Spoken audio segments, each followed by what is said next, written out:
अंगना में ठाढ़ी बहुरिया तो सासू से अरज करें हो।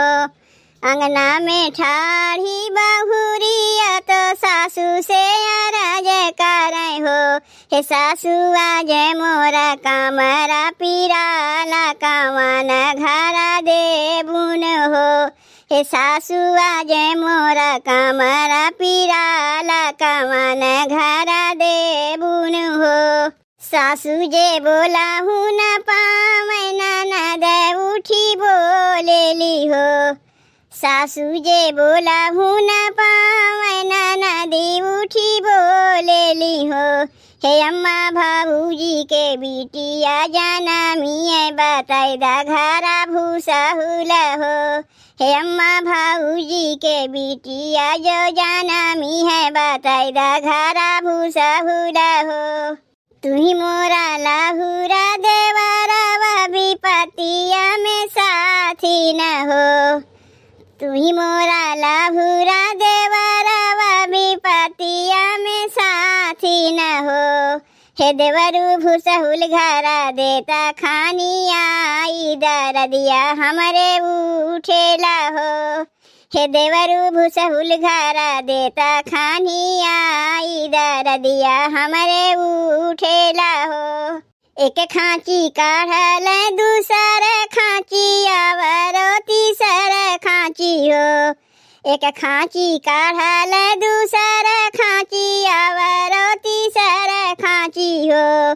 हे रामा चौथे खांची होरी ला जाना मलय भुइया लोटी गईल न हो। हे रामा चौथे खांची होरी ला जाना मलय भुइया लोटी गईल न हो। दुआरे पे नाचेला पवाड़िया अंगने में धगड़ीनिया हो। दुआरे पे नाचेला पवाड़िया तो अंगने में धगड़ीनिया हो। हे ललना कोने कोने नाचेली नाना दिया कांगनवा हम बाधैया लेबै हो। हे ललना कोने कोने नाचेली नाना दिया कांगनवा हम बाधैया लेबै हो। कंगना तो ली है पवाड़िया तो औरो धगड़ी नियानु हो।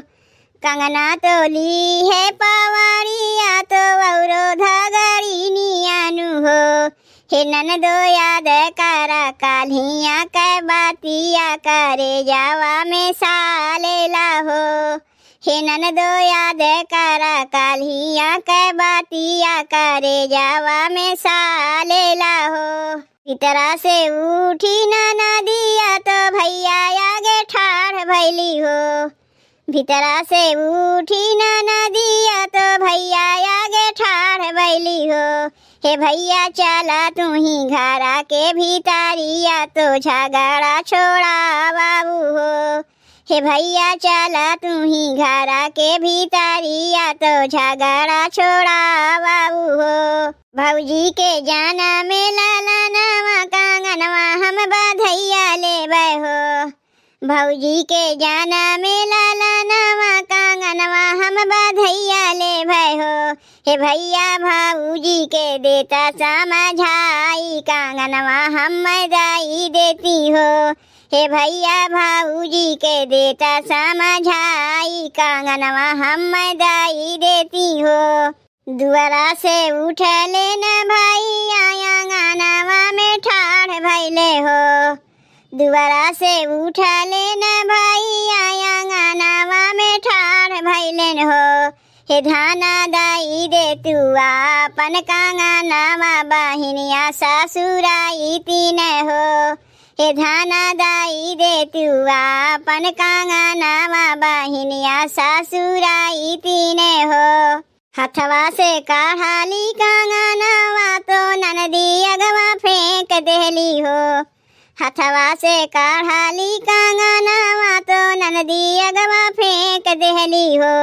हे ननदो लाई लेहू हमारो कांगनवा सौतिनिया बन के पहिरीऊ हो।